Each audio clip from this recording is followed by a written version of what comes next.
All right, music producers, thank you for joining me for another part of our interview series. This today is definitely, I believe, going to rank up there. We have the opportunity to speak with someone that you've heard me mention many of times, and it is an honor to be in the presence and to be able to discuss flow state with the one and only best-selling author and I feel the leading voice of flow state, Stephen Kotler. How are you doing, sir? Good to be with you. Pleasure here to have you. I have some very specific questions here that are really based upon the books that I've read from you, the talks that I've heard from you, and one of which being from a book called The Rise of Superman, which they've heard me speak about. There are producers in this community that have been exposed to flow state for the first time and exposed to what it actually is. They've probably experienced it and had no idea exactly what it was. But if you don't mind, I want to acknowledge the chat and the people that are in here first, and then we can get straight into this interview. Bufo on the Beat, T Sketch, HGC, Todd Bangs, R. Greffin, Jay Starks, Alex, great to have you here. They're starting to filter in. So, first off, Mr. Kotler, Stephen Kotler, how did you get into this work? I read somewhere that there was a bout that you had with Lyme disease that I believe this was part of something that occurred when you began diving into this work.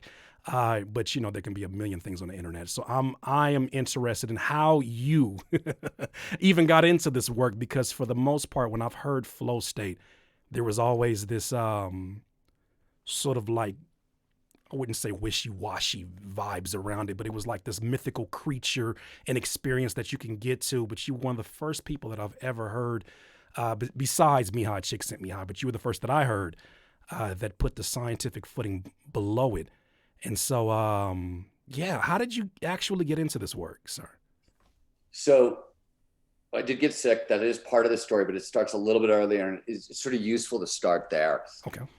What I've done for 30 years is look at those moments in time when so-called impossible feats become possible. I've done this in sports, I've done it in science, I've done it in technology, I've done it in culture and in music, right? And I started in action sports in the 1990s when people were routinely doing things that not only had never been done before and were not ever supposed to be done, they were being iterated upon. And it caught my attention, not just because, oh, wow, look at these action sport athletes jumping off huge cliffs or surfing enormous waves. They were literally like reinventing what was possible for our species on a regular basis. But I knew all these guys. Right. I was living in that world, in part of that world. And as a journalist, I was reporting on it. Most of the people I knew had very little education. They had almost no money. And most of them had terrible, rough backgrounds, hard living, broken homes. And yet here these, like the people you would bet against, everybody would bet against. Right. And here they were on a semi-regular basis, reinventing what was possible for the species. And I took this question of how this was happening in action sports into business, looked at people who built impossible companies and right, all that stuff. In the middle of all this work, when I was trying to piece together what the heck was going on, I got very sick and spent 3 years in bed with Lyme disease. Wow. And in a totally unrelated thing, and I was done. Like I was like 3 years in bed. I was functional about a half an hour a day. If you've never had Lyme disease, you don't know what it is. It's like the worst flu you've ever had crossed with paranoid schizophrenia. So physically you can't move. The pain load is incredible, but mentally you're gone. I had no short-term thinking, no long-term thinking.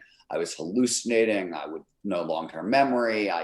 Whole years of my life are still gone actually. Wow. But at the end of it, I was in a pretty bad spot. The doctors had pulled me off medicine. Nobody knew if I was ever going to get any better. And a friend of mine showed up at my door and demanded that we go surfing. And it was laughable. I was like, I can't walk to you. I can't run. I think we might. My friend knew it, and she wasn't leaving. Like she was not leaving my house. And after like 3 hours of her, it's like, what the anything to get her to shut up, man. Like, I will go surfing with you today. I can always kill myself tomorrow. Fine, like enough. And she took me, if you know anything about surfing in Los Angeles, which is where this was at the time, she took me to Sunset Beach, which is the wimpiest beginner wave in the world. And the sun was out and the tide was low and there was nobody out because the waves were so small. Right. And I waited. They had to carry me out to the lineup, literally like elbow by elbow. They dragged me out there and put me on the surfboard, gave me a sport size of a Cadillac. It was so big, right? You could have put a TV and had breakfast on there. And 30 seconds later, a wave came, and I don't know what happened, like muscle memory, whatever. I spun my board around, I paddled a couple times, and I popped up at that time into a dimension that I didn't even know existed. Something I felt like I could see out of the back of my head. Time had slowed to an absolute crawl. All these crazy things were going on. But more importantly, I felt great. I mean, I was clear-headed. I was healthy. I wasn't a great surfer at that, even, before I got sick, but I was surfing. I was like, oh my God, this is so good. It was so exciting. I caught 4 more waves that day. And then I was done.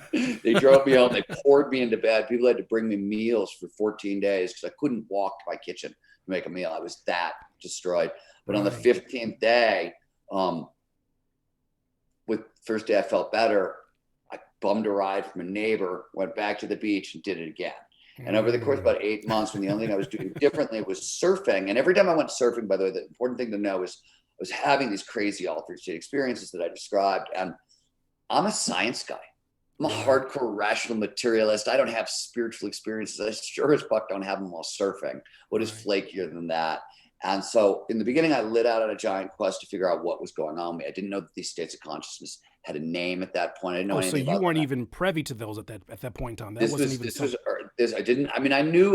think I'd probably heard the word flow, something I knew about. It was hard to be alive in the 90s when Jordan was dominating the NBA and not hear about this zone and I'd heard terminology and stuff like that. And I'd had some experiences, but nothing like what happened to me while surfing.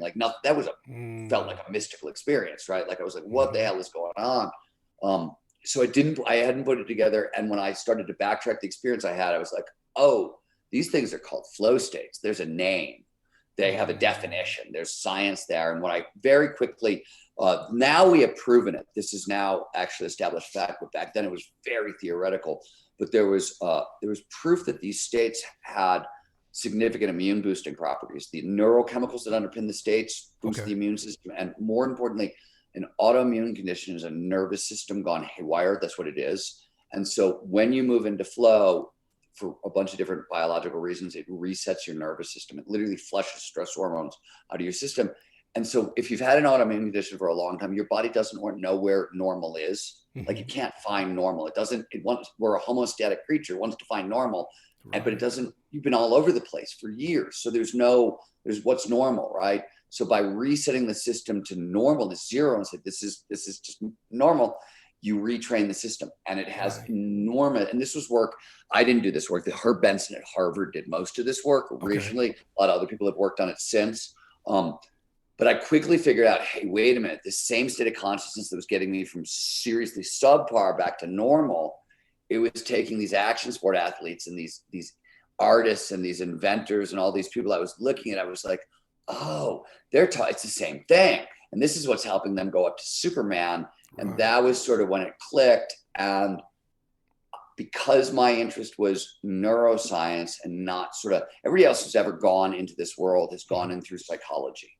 Okay. I didn't go in through psychology. I came in, I was a science writer, predominantly focused on neuroscience. Okay. And so I was like, well, that's mechanism. I want to know how it works, right?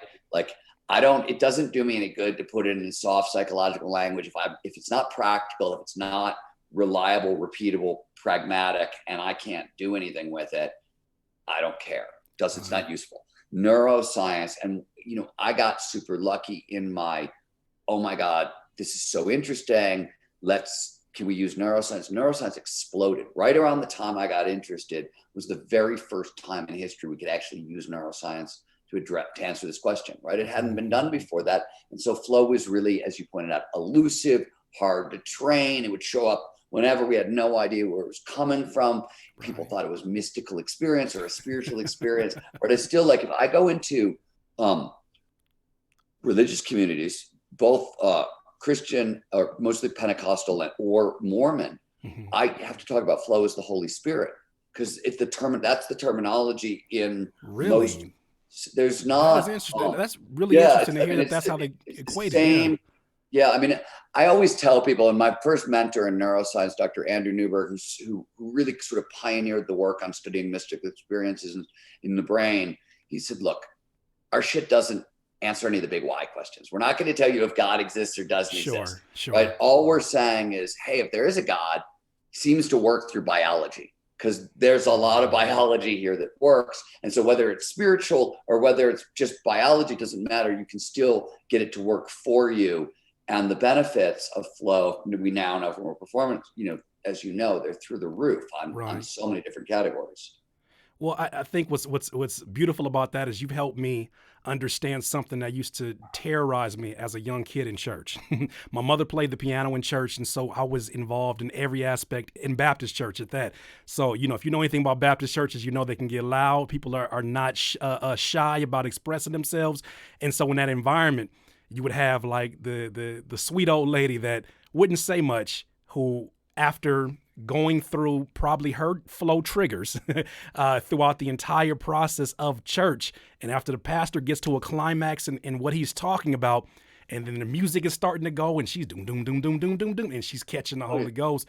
In a lot of ways now, it makes so much more sense, that experience from someone sitting in the pew, and you're going through the process of it, right? The struggle, and then the release, and then and there's a weird line, like when you start introducing speaking in tongues, right? Sure. When there's flow is one of the core characteristics. So psychologists define flow by 6 core characteristics, right? Okay. Like, how do we measure it? How do we define it? Sure.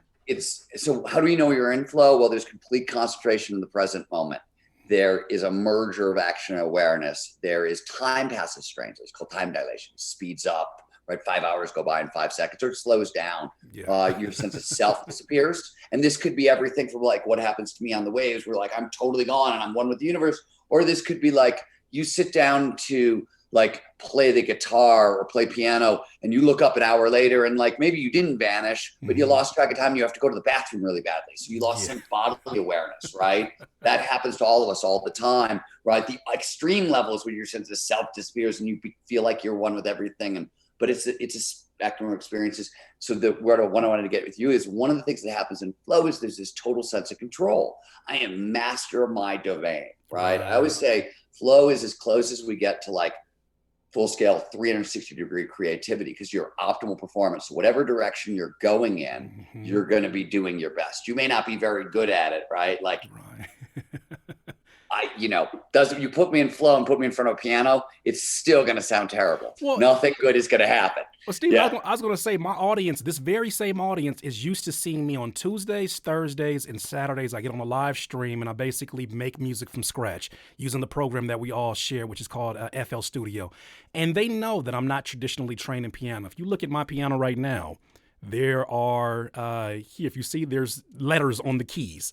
I'm a very visual learner. So as I'm going through the process, what they're used to seeing is that if Curtis King finds 4 keys in the scale, he will turn into Stevie Wonder with just those 4 keys. And that's all I need to really get the ideas out that feel like they're actually above my skill set.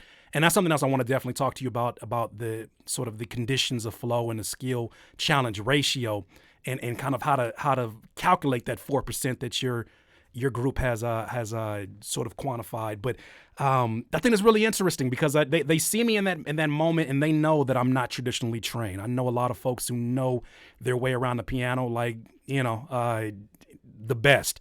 But when I get down there, I know that if I have a certain amount of things happen, a certain list of things happen, for some reason, it just feels like and we were talking about Michael Jordan earlier. This whole zone thing, I think Beyonce calls her zone Sasha Fierce, and it seems like it's so Hollywood that it feels like, is it really real? I collect names for flow. Like stand-up, my favorite is that stand-up comics will sometimes call it the Forever Box. The Forever Box, yeah. I heard you talk about that. The Forever Box, or the Runner's High is something that you've heard you speak about. If you play basketball, right? If you're a hoops guy, it's being unconscious. If you're a bebop jazz musician, you're in the pocket. Yeah. right? Yeah.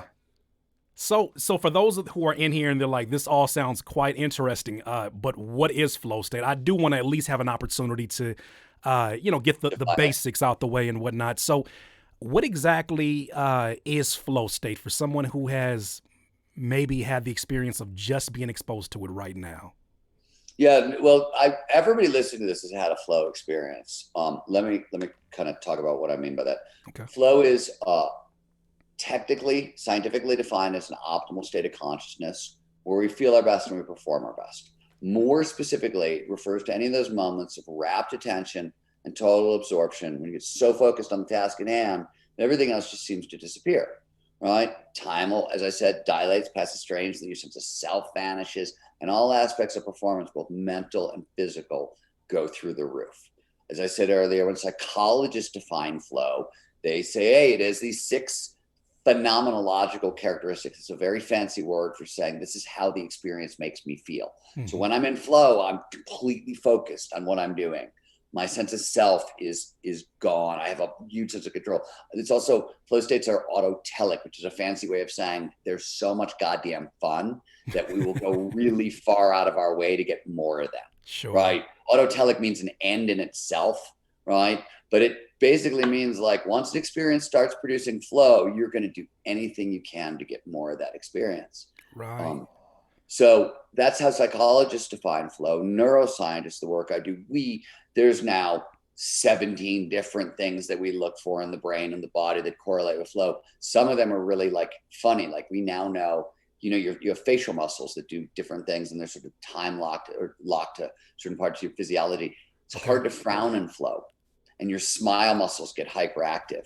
Does that sound familiar to anybody inside this audience right now? Do we see a smiling Curtis, a very vocal Curtis, a very and it's funny because I just recently launched a course in which I took the training that I did with producers for over 330 hours in my private community, in which at first it wasn't about flow state, it was about trying to find the path of least resistance and trying to systemize an approach to making music that would get that voice out, that inner voice, which prefrontal cortex, obviously we can talk about, are the part of the prefrontal cortex that is responsible for the logical thinking and for making sense out of what's in front of you.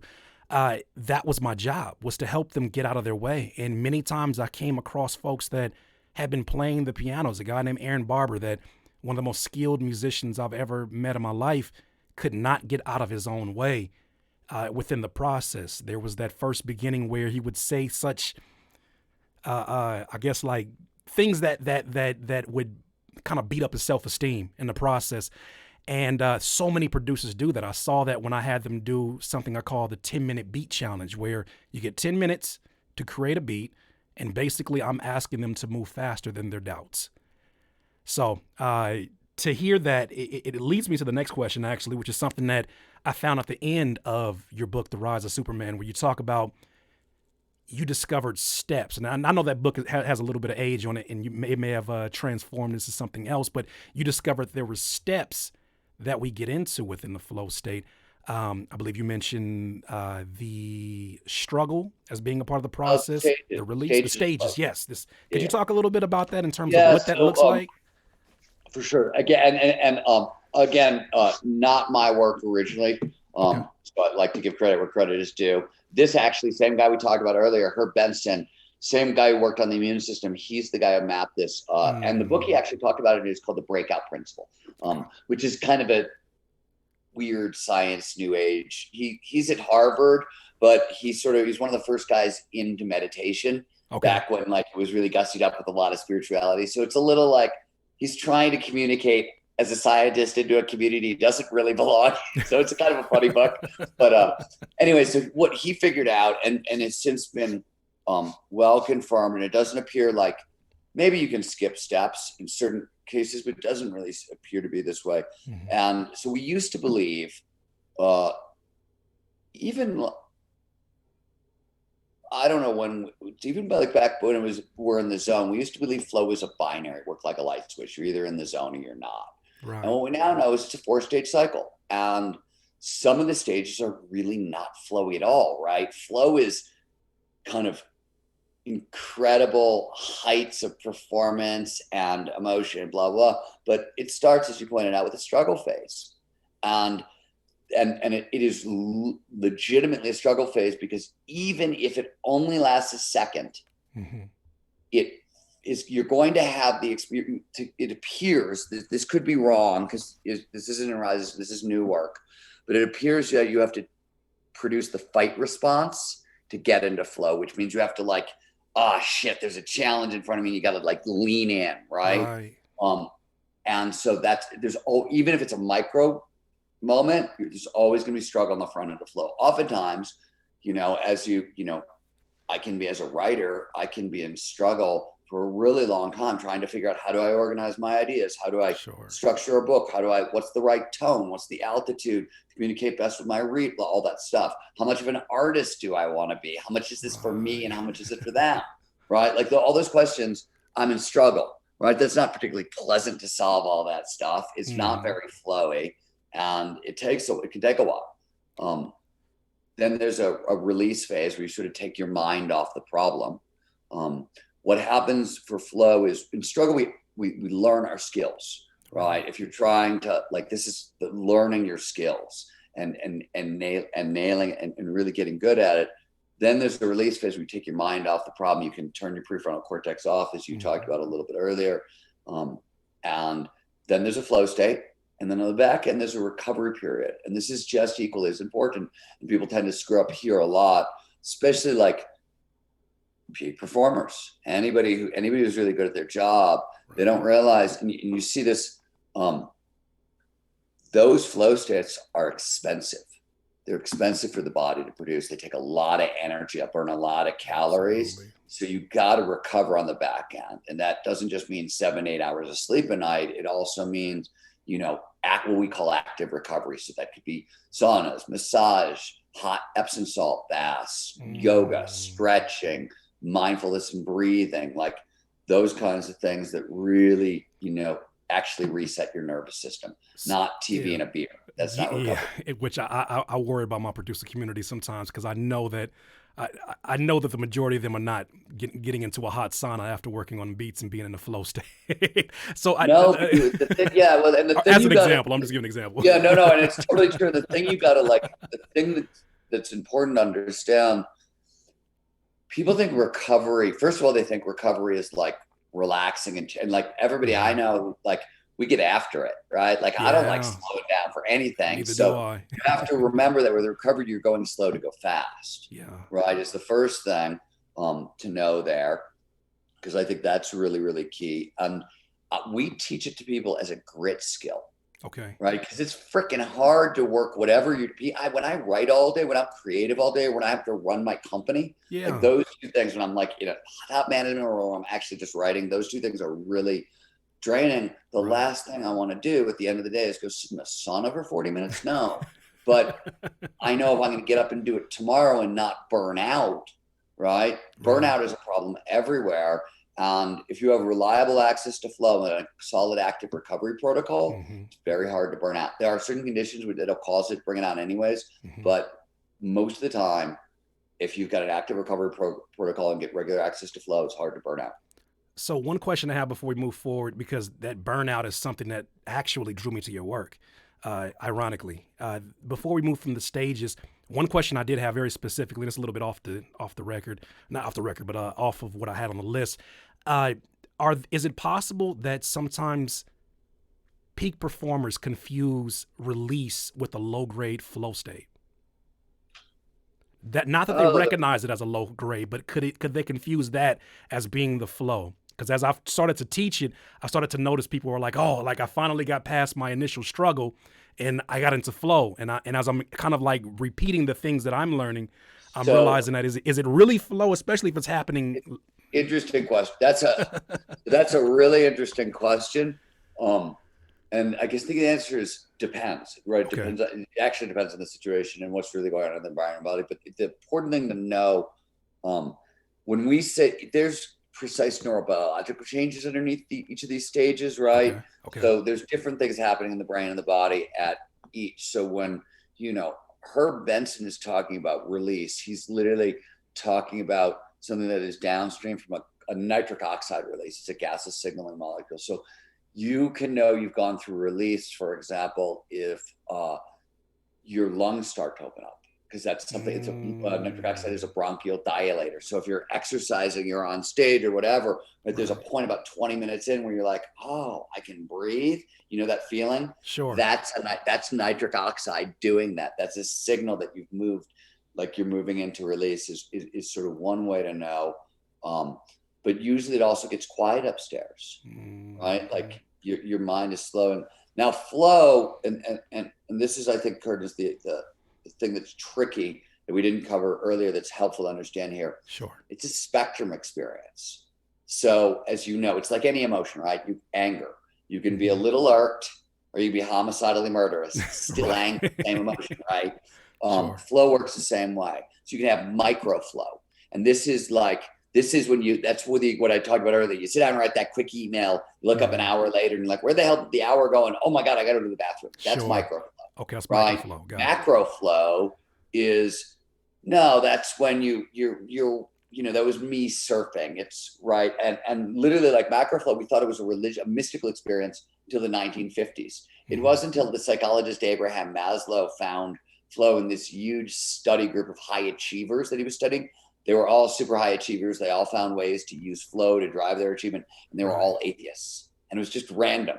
But it happened to be, they were like, 150 people, 200 people, whatever. They were all atheists. It was the 50s. There was like an academic intellectual group of people who was studying, not surprising. But suddenly he was like, well, wait a minute. These can't be mystical experiences or spiritual experiences because none of these people have religious practices. They don't have spiritual practices. They're all actually atheists. Wow. So that was when it's a good test group, right? That was when William James, who was the first major psychologist to sort of work on them. He wrote about them in varieties of religious experience. That was the book that they first showed up in. He was looking at phenomenon that happened in churches and synagogues and Quaker meetings and all over the world. But it was only Maslow was like, no, this is secular. This isn't spiritual. This is a built-in part of just being a human being. So it's our biology.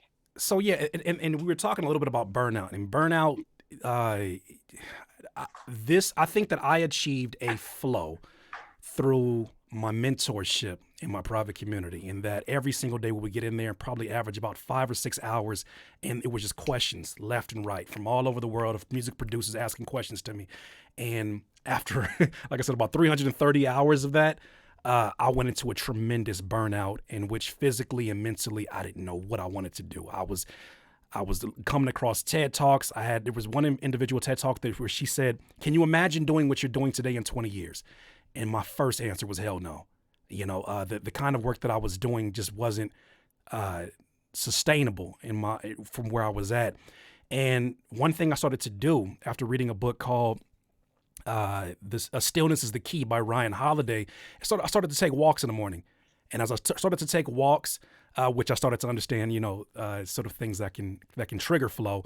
Best release activity in the world. It's a long walk, I think. And to know all the legends in every field that have had that as a part of their regimen was something that I was kind of. So by the way, the first person to actively work on flow that you'll recognize the name, but you're going to be like, are you kidding me? Right. Is philosopher Friedrich Nietzsche was the first guy to work on flow, and they used to call him the walking philosopher. All of his philosophy was done when he was walking around the Swiss Alps and the Alps. There's a long tradition. Yeah, the original word for flow. Now there are words going all the way back, but the first time something was actually, it was German Rausch, and it was Goethe. Goethe was the first person who wrote about it. They were talking about like when you get a big group of people together and play music and everybody gets caught up in the music, right? They were talking about communitas, flow at scale. What happens when we go to a rock concert, right? You get sucked get sucked in the music and you become one with the band, blah, blah, whatever. Doesn't have to be a rock concert, but that was the example I ran for. To be hip hop. Yeah. Well, what I was going to say is that, I'm sorry, were you right in the middle of that? No, I was waiting for you. No, I was going to say with Okay, so going back to that the burnout initially with the walking, I got into the walking, that was helping me out. That's when I came across a few of your talks, and you were the first one that was actually putting, you were putting the science behind what it was actually occurring and why it was difficult for me. Because one of the reasons why I did not want to work on music anymore, even after all that mentorship, was that I found it to be a stressful experience to sit down in front of an audience and have to produce my best work. At least in my mind, that's what I wanted to do. I want to sit down and be at my best, or at least feel my best. Then when I heard you speak, you came at a very, very important time, and it's probably a huge part of the reason I'm still working on music today. So I have to say thank you for that, first and foremost, because when I heard you talk about what exactly flow state was, when I heard you talk about the conditions of it, when I heard you talk about the ways that we stop ourselves from getting into it and how that part of the prefrontal cortex can kind of trick us out of it, that's when I started to see, okay, I need to change my regimen. I need to change things that all equal to the experience that I'm having with the music. So my question now, with all that being said, because I really just wanted to give you your roses, that's really the purpose of me telling that story. But what are some things that prevent us from possibly getting into a flow? Because we've talked about internal and external distractions, but what are some things that can possibly prevent us from getting into flow as human beings and maybe even as musicians? Yeah. So let's just do it at a really kind of like basic, simple level. What do we know? Okay. Well, we know you need complete concentration for flow.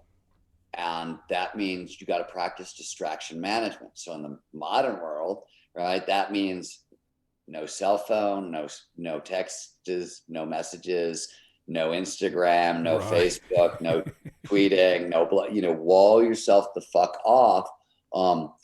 And this isn't to say like, don't go find that. Like when I'm writing and I'm practicing complete concentration, this doesn't mean I'm not like sort of like poking around online at other writers and finding things that'll inspire me. And maybe like, I'm still doing that kind of stuff as a creative, right? I know Right. that part of the process, you like go out and It's you're a like, little bit oh, surprising to hear. yeah, I'm a little Yeah. stuck here. What would Jay-Z do right now? Okay, let me go Right. sample that. Let me go check that out for a second. Right, that sort of stuff. I'm certainly doing that, so I don't mean it that Okay. way.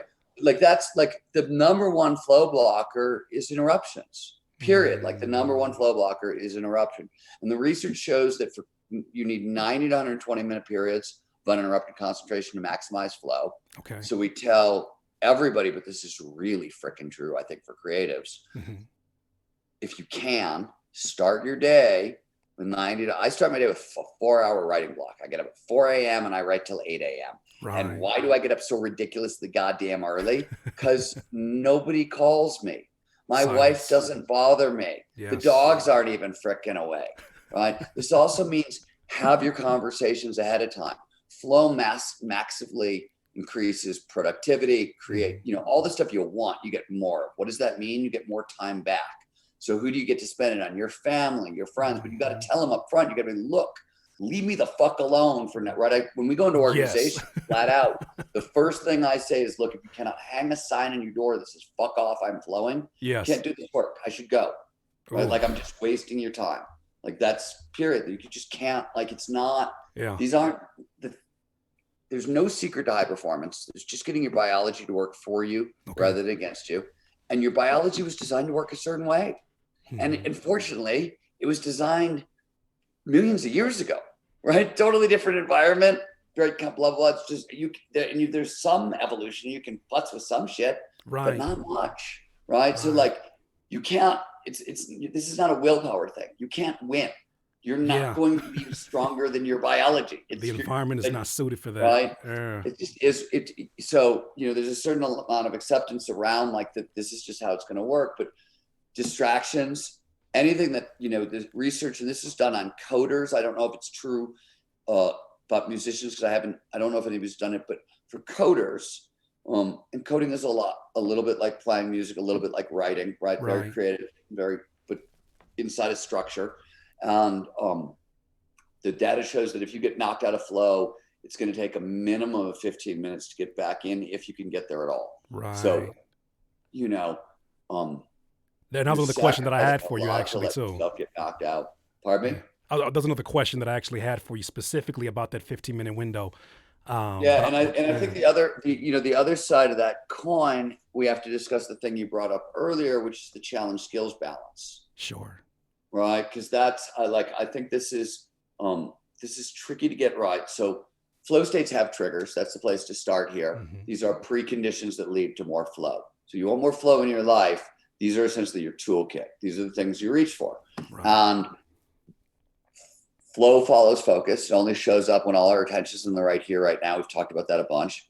So that's what all the triggers do. They drive attention in the present moment. I mean, there's different kinds of neurobiological changes underneath the triggers, but as general, all they do is they drive attention in the present moment. Hmm. And the most important one, complete concentration is obviously the most important one because you can't do this without that. But the second, what they often call the golden rule of flow, meaning the biggest lever you have, is what's known as the challenge skills balance.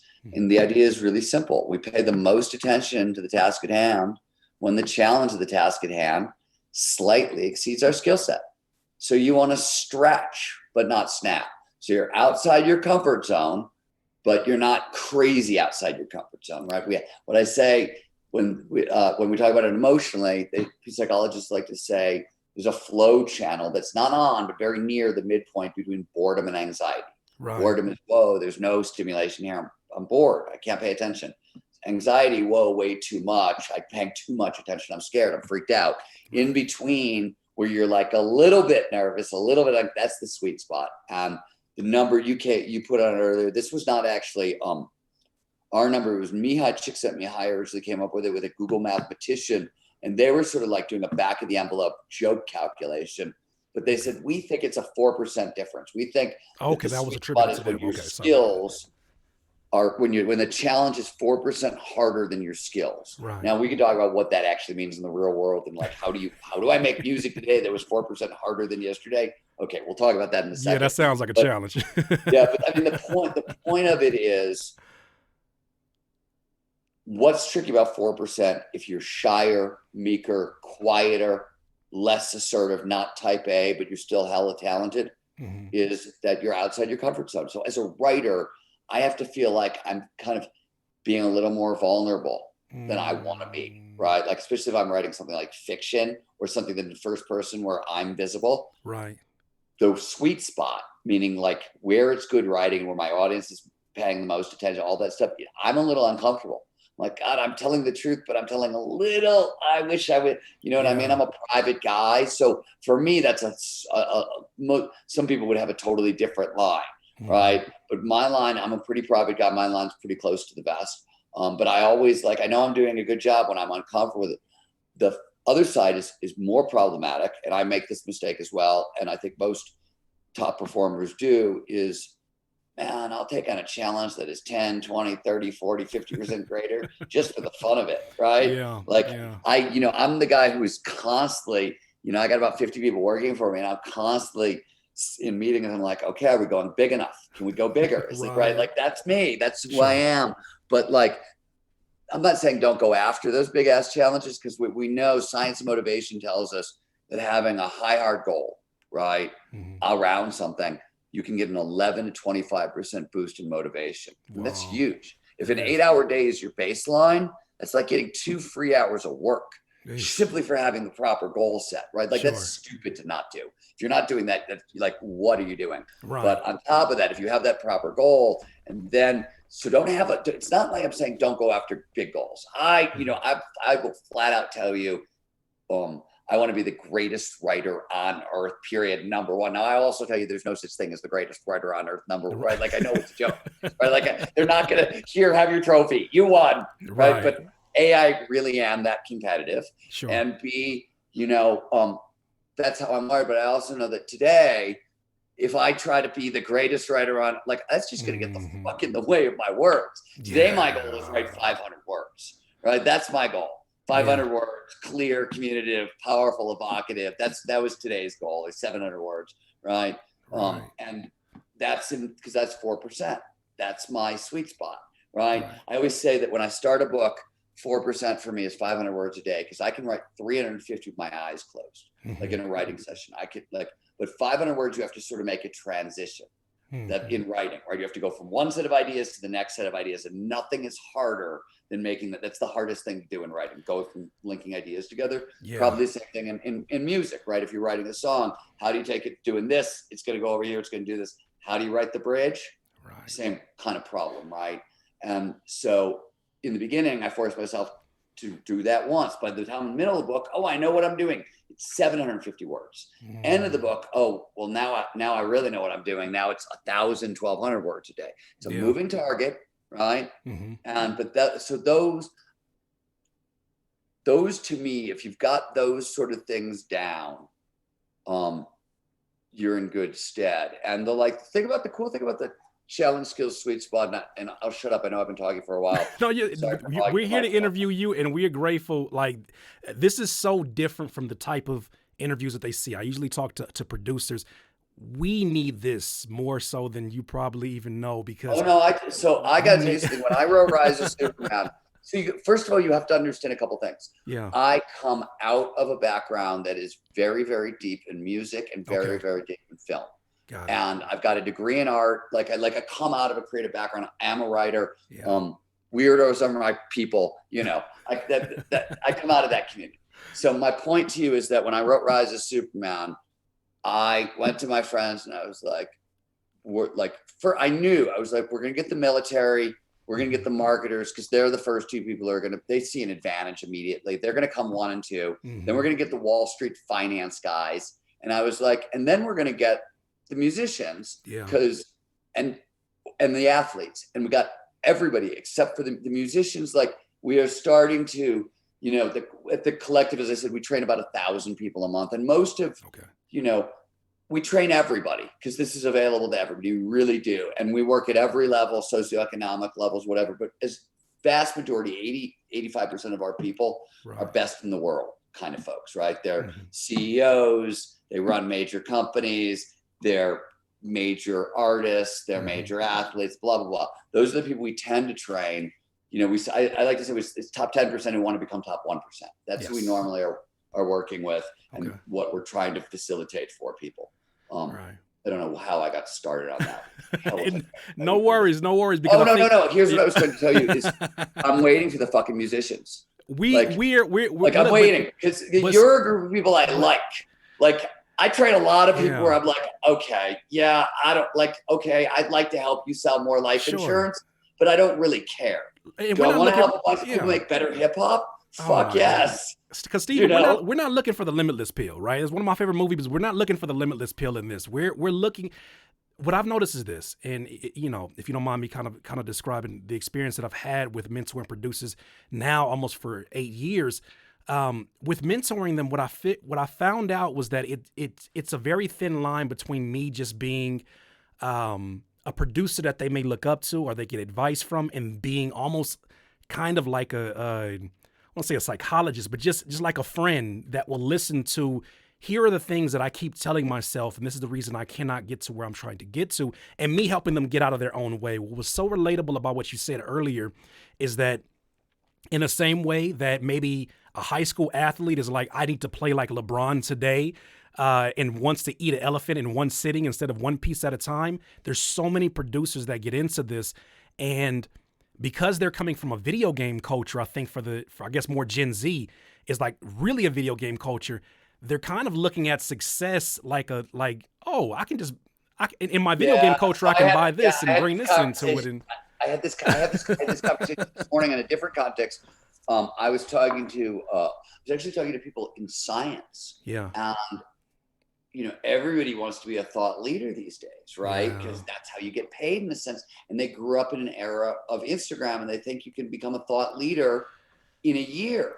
And I'm like, guys, I don't know if you can or you can't, but I had to write 11 bestsellers and become the world's leading expert on something, which took 30 years. Maybe you can shortcut that process somehow, but I don't want to listen to you. It's like me. I don't want to go to a yoga studio. I like yoga. I do a lot of yoga. Okay. I don't want to, when I go to a yoga studio and you got a 22-year-old yoga Betty trying to and giving you life advice. Right. Like, you're a fucking 22-year-old yoga instructor. I don't even want to go where you're going.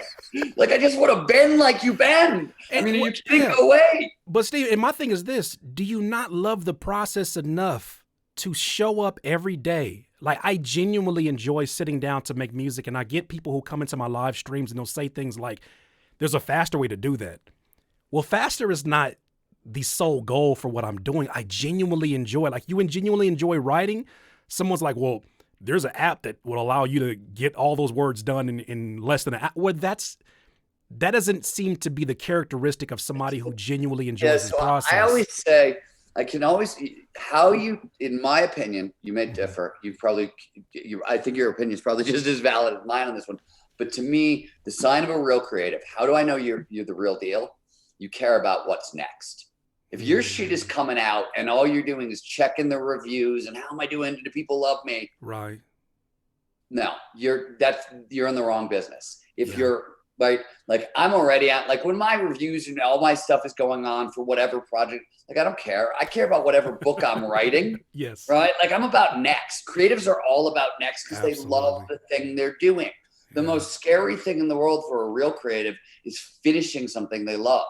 Because you're like, oh fuck, I got to go find something else that'll feel like this and build on it. And you also know that, right? Because the challenge, skills, balance is there. So you're like, oh wow, I got to go do it again, and I got to make it harder on myself. Yeah. And this one nearly killed me, right?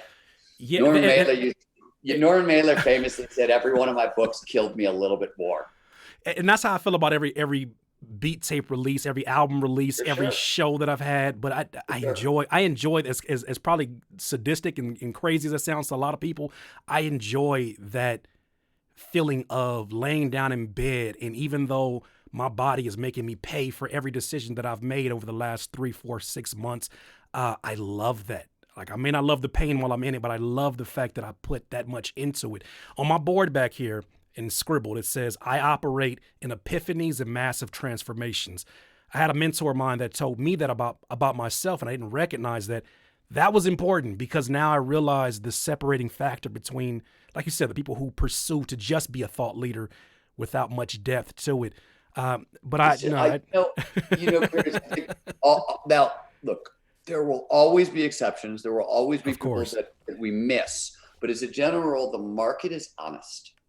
Like, it's hard to trick the world for long periods of time. You can be a one-trick pony. You can do it once and sort of get over. But it's not like long-term success doesn't work that. Like, it's not. I always try to teach this to writers, or I've talked to musicians about this too. It's really hard when you're early in your career. You think this thing is this is the thing I was meant to do. It's the only thing. That is true. All that is right. But a career is actually like 30 of those, right? That's what an actual career is. Because the real information, I didn't know what I was doing with books until I'd written 5 or 6 or 7 of them, because you have to compare one to another, and you're like, oh, I've done this really hard thing 7 times in a row, and now I've learned a thing or two, just a thing or two, right? I don't know. I love that. One of the things that, based upon what you just said, one of the things that I tell producers often, I say, they get so wrapped up in the micro issues of the process. Why is this not working the way it's supposed to? Why do I not sound like this person? I tell them, I say, if you were to change your perspective and say, instead of this beat being a 1 in a million shot to blow you up and make you the biggest producer in the world, if you looked at it as 1 of a million beats that you're going to make, everything shifts, and you appreciate practice. There's another author, one of my favorites, Stephen Pressfield, that talks about the sacred art of practice, and how a lot of us don't understand how sacred it is to be able to have the opportunity, the privilege to sit in front of our crafts and, dive into whether it's getting to our flow, or to be there and to enjoy the elements of it is such a blessing in itself. If you don't love your craft, you know what I mean? If you're like, it's really, first of all, there's one of this isn't really a flow thing. This is just a foundational peak performance thing. Right. You have to have your intrinsic. So there are 5 major intrinsic motivators. Okay. Passion, purpose, curiosity, autonomy, and mastery. And they work in order, right? So they start with curiosity. Right? Where multiple curiosities intersect, you tend to have passion. Yeah. When your passion intersects with a cause greater than yourself, that's purpose. Once you have purpose, you need the freedom, the autonomy to pursue your purpose. And then you need the mastery, the craft excellence to get great at it, right? Mm-hmm. And you need all five really for flow over time. Okay. Because all those things drive attention. And now those are all flow triggers, right? They don't tend to work individually. Sometimes you can get into flow just through creativity or curiosity or passion or whatever, but usually you need a number of those things together. Mm-hmm. But that you need that stuff. So if you're not into the craft mastery, that's Sure. not a thing for you. You're probably doing the wrong thing. And you're probably in the wrong career. Like, sorry, yeah. but because you gotta like. Thank you for saying it. I'm glad they hear from someone else. When they hear from me, I'm being an asshole. But I'm glad they hear. Well, I always tell people, I'm like, you can't hire for flow because everybody's capable of producing flow. It's universal. Yeah. If you're a human being, got a body, you can create flow. Absolutely. But you can put people in the right or the wrong jobs for flow based on who they are and their personality and what they're motivated, right? Like that you can do, right? And people make that mistake all the time. They slot people into jobs that don't produce enough flow and people aren't, really fulfilled. Right. That happens a lot. That's pretty common. Yeah. You see it with athletes too. The other thing that's worth pointing out is, I'm sure you've experienced, there are going to be times when you fucking hate your craft. Sure. Oh yeah, absolutely. You're just going to hate it. Right. And then they could be long. They could go on for years sometimes. Yeah. Where you have a real love-hate, like it's ripping your heart out as much as it's feeding your soul. Those things happen. That's part of a long sort of career. So that doesn't mean, if that's the case, you may not be in the wrong place. You may be doing it wrong. What do you mean when you say you're doing it wrong? Well, if you're not, so flow triggers, for example, novelty, complexity, unpredictability, a little bit of risk, conditions for pattern recognition, insight. Anytime you put ideas together, if you're not in a regular environment that facilitates those things, right? That's what I mean. You're doing it wrong. Sure. Right. And now there are other, like, I think the burnout thing that nobody can control is a passive aggressive boss. Right. If you work for somebody who's constantly moving the goalposts and constantly undercutting your work, quit. Like, do everything. Just get out of that.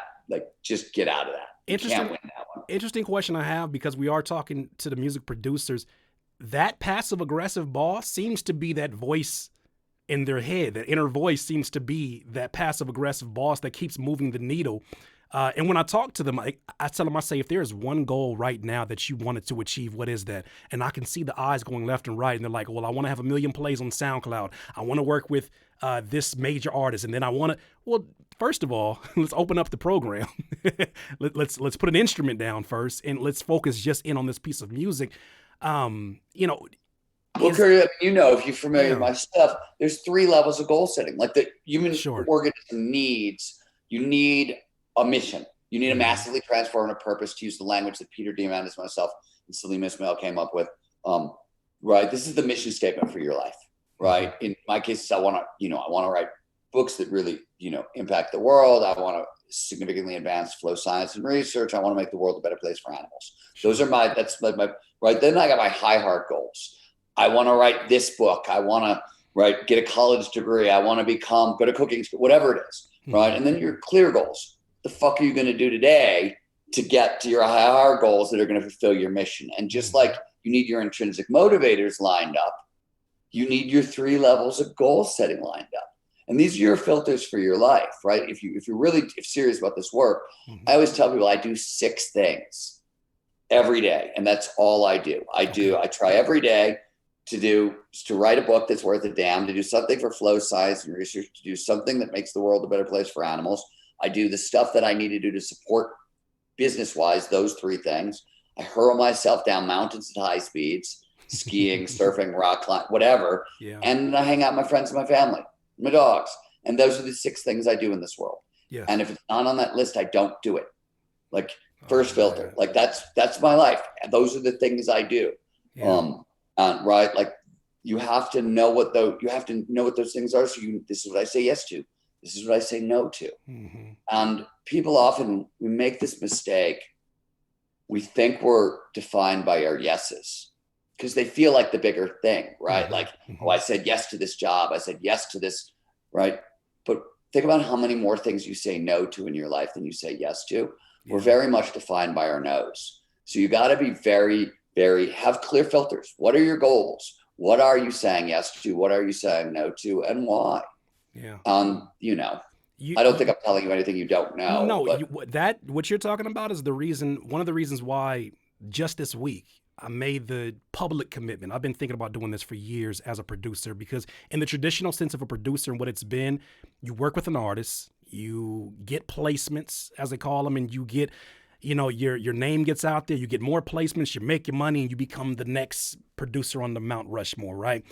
That has been the traditional way of doing it. With the internet, there's been a lot of producers who have created their own business that doesn't include middlemen that work in the record labels and not even in the industry. I'm not necessarily in the industry, and I used to be, and it didn't bring me much joy to be there. It brings me more joy to be here in 2020 creating live streams for producers from all over the world that come and view the kind of stuff that I do. And knowing that all of these elements that I put together, my financial obligations are all taken care of. I'm living comfortably from it, but I needed to create this other world in which you actually raised a great point that's worth going into for Okay. a little bit of depth for half a second, which is any of the industries that have been built on the backs of creatives. Mm-hmm. This could be the music industry. This could be the writing industry. This could be Hollywood, the film industry. It doesn't matter. They were all built to exploit the creatives, right? Absolutely. We know this across the board. They were designed that way. Some of it was useful. I mean, I am super glad I have an agent because I don't want to fucking have those negotiations. Good God, right? And my speaking agent, like I've been on those calls where they want to bring me in for a speaker and they got to go back and forth 16 times about what I'm wearing or eating or sneeze. I mean, fuck that shit. I don't want to do that. I'm glad somebody else does. Some of this is good. But my point is that item number 4, all this shit I got to do to support my business, whether you're solo or whether you're in it, that stuff is unpleasant, right? When I say I have 6 filters, that doesn't mean they're all fun and I like them all, right? Like that stuff sucks for me too. Probably sucks for you too, right? Like even if you're on your own, right? Like I'm as independent as I possibly could be, still inside, a couple of different big monsters, right? That I'm inside. I just happen to have a lot more power now than I used to, right? Like that's I tell people this all the time when I teach my flow for writers class. I'm like, guys, understand you are always somebody's bitch. Don't kid yourself. That's the hardest. Right? That is the hardest one to. You start out, you're working, and then you get an audience. Yeah. You think it's bad working for a boss? Wait till you have an audience. Oh my God. They're fucking nuts. And they're the reason why they think, they think, oh, Curtis is Hollywood. He never responds back to my DMs. I get into my DMs and immediately feel angst. I feel anxiety. I look at that and I'm like, there's about 5 or 6 questions that I've answered on YouTube videos. I've done about 1,500 YouTube videos on this channel alone. And I've answered questions 3 and 4 times at a time. And I still get those questions coming in, rolling through my DMs, but they just want to hear it in a different kind of way. And I look at it and I'm like, that's one aspect of it. Other aspect of it is, here's all of my life problems, Curtis. Solve it because you solved my FL Studio problem. The thing that I wanted to get into before that I kind of ease into that whole dialogue that we just had was, I learned through experience and through what you talked about with goal setting that my biggest transformations came from subtraction, merely subtraction. And I think that that's a problem in my industry now. Now that we're all independent, the marketers in our space are now pushing to the producer community. More is the answer. You need more of this, more of this, more of this. When my whole, more cowbell, more cowbell, you need more of this and this in order to become. And what I have been doing my best to share within this community, I think this is why we have such a unique audience, is that you are already enough if you recognize what you have within you and recognize that the things that you think are going to add to your life are going to be more so, as you said, the things that you say no to. And a lot of folks have problems saying no to because a lot of rich, low-hanging fruit or looks rich, and they're all pulling for it. So I appreciate you saying that. Blanky. Huh? Yeah, it's funny. I meet a lot of people who came up in journalism, and they'll often say, "How did you do it? Like, how did you how did you come out from there, start there, and get to here?" And I'm like, you know what I did? I said no to the jobs you said yes to. I didn't go work for somebody else because I was scared about a paycheck. Yeah. I just said no. Like, I was like, I'd rather be poor than take somebody else's money because they're going to take my time. And if you take my time, I can't be a writer. Right. So this is because when writers get scared, they become editors and they think, oh, I'll get to write my books on the side. Right. And no, editing's a job. It's a full-time job. It's hard. You don't get free time. God bless my editor, Chris. Right? If it wasn't for him, I would not have got a book done. And start a company. No, you're not. Yeah, I learned the power of an editor. The editor, I feel like, wrote more of my book than I did, because when I first sat down there, I had no structure with my book. I tell you, Stephen, it was the longest Facebook post I was getting ready to write with this book, and my editor said, "Whoa, wait. This is not a Facebook post. Let's create the table of contents first." And that structure alone was something that eased me into. And I want to be respectful of your time because I know we're running a little bit longer than I initially said. And I appreciate your time. I appreciate you answering these questions. But if you had us a little more time, I wanted to ask one more question specifically about flow state. Really appreciate your time. Man, personally, I really appreciate it. What are ways that we can sort of exercise if we're looking at flow state as an experience that, and I'm assuming it's one that, we can get higher grades of? Are there anything that we can do in our off time when we're not working or before we start to work that can sort of increase the chances we get into that? Yeah. So this is, there's a bunch of different ways to address this. This is the quick. This is not going to be super fast because you asked a complicated question. I'll try to make it faster. Yeah, so positive psychology, right? Which is the study of, positive psychology is the study of experiences that are north of average, right? So most of psychology was, oh, you're broken, let's get you to normal.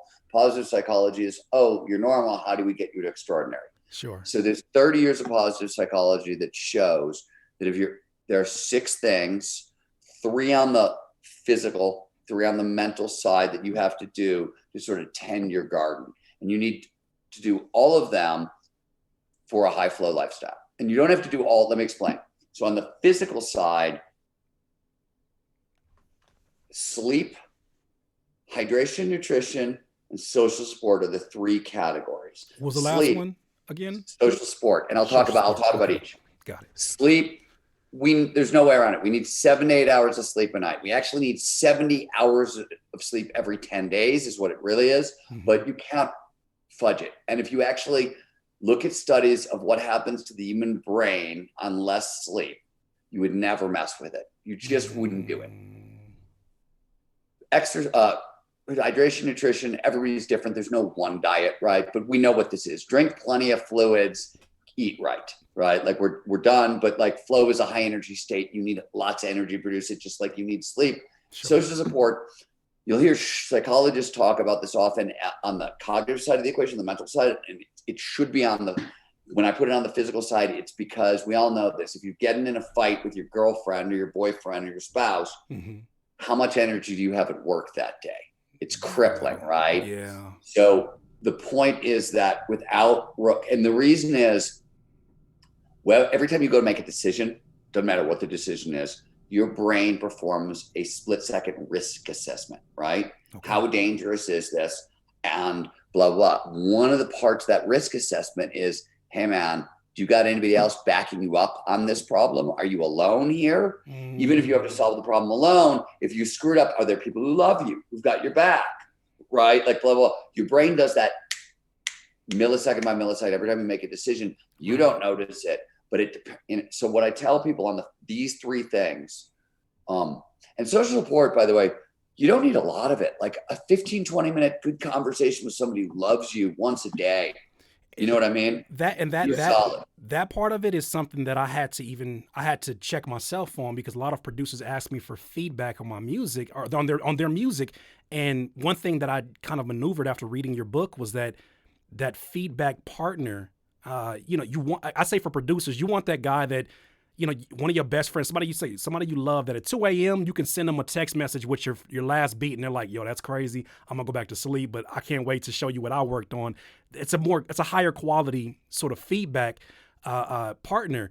But could you talk about, like, a little bit more specifically who that person actually is? So you're asking a different. You're asking a. Is that a different question? Is that a feedback? Yeah, okay. Social support is literally like, I got people who love me and got my back. Okay, right? That's where I got confused. Feedback partner. By the way, sometimes for me, like my best friend is my editor. I've worked with him for 25 years. We work on almost everything together. And so it's wrapped up in one for me. But so feedback's a flow trigger, and you just need high quality feedback, right? Sure. Like you need what I call the minimal feedback or flow, and everybody's different, right? Like you got to figure out what exact feedback you need, and figure out how often do you need it, and get it right. For me, I need somebody to read my shit that I'm writing twice a week. That's what I need. Right. I need robust feedback twice a week. That maximizes flow, right? Because it maximizes focus. How am I doing? How do I do it better? Oh, good. I don't have to wonder. I can stay out of my head and stay in the thing I'm doing. That's what you're looking for. Is there a limitation in terms of when you get to the place where it becomes analysis paralysis, because you have way too many opinions that you're trying to incorporate? So I always think of it as, we call it Sophie's Choice in writing. Okay. So Sophie's Choice, what do you remember, was the Holocaust movie where the Nazis made the woman choose between her children. That was Sophie's Choice. Okay. Right. There's or to keep less graphic, there's a chess move. There's a chess thing called zugzwang. Great word, zugzwang. And what it means is any move you make is going to weaken your position. Okay. Right. It's a point where the game is locked, and anything you're going to do is going to expose you. Right. I think you get to that point in any creative project, right, where you're like, I don't know if I do this or I do this. Like I'm going back and forth, I always like literally. So I'll give you an example. You asked me, I'm finishing a book. I had a day last week. How do I know that I'm at Sophie's Choice? Well, I wrote for 9 hours. Okay. Rewrote an entire chapter, and at hour 8, I went, dude, you fucked up. Like you screwed up. Go back to the original. I went back to the original. I kept 2.5 lines from what I wrote. I wrote for 8 hours, and I kept 2.5, not even sentences. I'm talking lines. Yeah, right. Yeah. And by the way, those 2.5 lines really made the book better. But did that hurt? Oh, was that awful? I'm so glad I did it, but I would never want to do it again. Yeah, and I'm sure. It's no different than us as producers when we hyper focus on the mix of a snare or the mix of a kick, and when you get feedback, nobody notices. Yeah, no, I always tell people, like, my editor, he laughs at me because he's like, you do realize that, like, nobody's going to notice 99.9. Like, I always tell people, like, I could do this with you. You could probably do this with music, but like you do it with books, you go to people. If I ask you what are your top 3 favorite books or albums or whatever, you can give me a lot of rich, detailed information about them. Sure. If I ask you, like, especially like, what's your 7th favorite book? Right? 7th. You're going to be able to, right? Like you're going to say, and that's a big deal, right? It's a big deal. But like what you're going to say is, and if I'm going to say, what's it about? You're going to say, well, it's sort of about this idea and it makes you feel this way. Mm-hmm. And the truth of the matter is that's all anybody remembers, right? Like it may be like Rise of Superman may be somebody's favorite book. For example, what do they really remember? Right. 3 or 4 ideas, maybe a paragraph total, right? It's goddamn 300 pages long. There's 70,000, 5,000 words of my brilliance in there. You know what I mean? Like, yeah. And my wife knows that book well without even opening up one page. I carried that book for the last 3 months. From being a father, from doing the work that I do, I have to take my books in chunks. You beat up your wife with my book. That's Yeah, great. no, she knows it. She knows it well. Like, look, it's always in hands read. Like, there's so many Right. things. I got my highlights in there because there's things that like you said, you got to come back to when you'll understand. You know, Stephen, I have to say thank you. Just not thank you just for your time, but for just being as candid and as real as you've been. I think there's a lot of benefit that producers here are getting from it. Do you have just last but least any words of encouragement Yeah, for a couple those? things I want to leave you with. First of all, Yeah. so you asked about flow blockers. So gift for everybody listening. Mhm. Go to my company is called the Flow Research Collective. You go to www.flowresearchcollective/flow blockers. I kid you not, /flow blockers. It's a free diagnostic. It looks over your life and it says, we've identified, the field collectively of flow researchers have identified, we talked about a couple of them, but 10 of the biggest flow blockers. This is a diagnostic. You'll find what's really standing more in the way for you from flow and help you get that out of the way. So that's there for everybody. If you're interested in our trainings, flowresearchcollective.com. As I said, we train everybody. And most importantly, I've spent 30 years studying human peak performance. And the most overwhelming lesson of those 30 years, like what's the thing I've learned the most? Mm-hmm. And it's a two-part lesson. Part one is we are all capable of so much more than we know. We are, as human beings, we are literally hardwired to exceed our expectations, exceed our limitations, and really stretch and push our potential. That's everybody. That's across the board. The problem is that human capability is an emergent property, right? And emergence is a technical term that comes out of complexity science. And what it means is it's a whole that is greater than the sum of its parts, right? We all know what this is, right? In jazz, doesn't matter how goddamn good Miles on his horn, till you add everybody else around him, you don't have Sketches of Spain, right? It's an emergent property that comes out of a hurricane. I can give you all the initial conditions. You've got gale force winds, you've got warm air over your blah, blah, blah. But until it emerges, human capability is an emergent property. We don't get to figure out what we're capable of until we push on our skills to the utmost again and again and again and again. But if you're willing to do that, the level, like you have no idea. This is just, it's overwhelming. I didn't know what I was capable of. Like, and we're totally blind about ourselves, right? We're terrible about ourselves. And the reason is not only is human capability an emergent property, what makes this fucking terrible is that learning is an invisible process. You're freaking bad until you're better. Yeah. That's because it's all unconscious. Absolutely. Yes. Right. So you're bad until you're better. And Andrew Huberman, who's a brilliant neuroscientist at Stanford, who we do a lot of work with, he says something great. And I think it's the last thing I'll leave you with his wisdom rather than mine. But he said it recently on a thing we were doing together. And I was like, oh, that is so smart. He said, the thing that peak performers know that other people don't know is that peak performance is always crawl, walk, run. Okay. There are no shortcuts. The only difference between the peak performers and everybody else on a certain level is that we expect to crawl. Everybody else wants to shortcut the crawl. So they try to find a million ways not to crawl. Right? They want to, can't I start by walking? Right. And I really like it. I really want to jog. I express myself best when I jog. Right. My video game allows me to jog by just buying some credits. So why can't I? That's what I'm saying. Right. And I'm like, there are people who did learn to play piano without learning how to play scales. But like, my point is, so I think those, like, we're capable of extraordinary, but there's only getting your biology to work for you rather than against you. And it's always crawl, walk, run.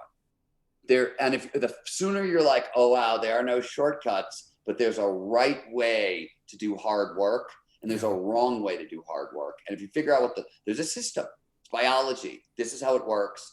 And there's an order, right? We talked about it. You can't have, for example, autonomy. I want autonomy. Right. Well, it's worthless until you have like passion or purpose, because what the fuck are you going to spend your free time on?